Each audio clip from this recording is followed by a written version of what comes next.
దైవజనమా, మనం ఆరాధించే మన దేవుడు మనల్ని ఆశీర్వదించే విధానం కానీ,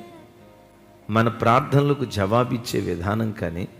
దేవుడు మన ప్రయాసాన్ని జ్ఞాపకం చేసుకునే విధానం కానీ, దేవుడు మన కన్నీటిని తుడిచే విధానం కానీ,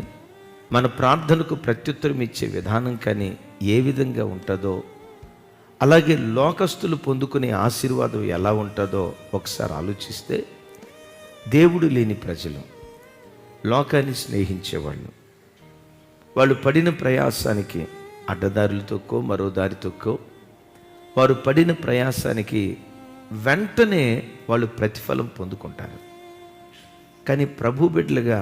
ప్రభు మనకిచ్చేది కొన్నిసార్లు కాదు, అనేక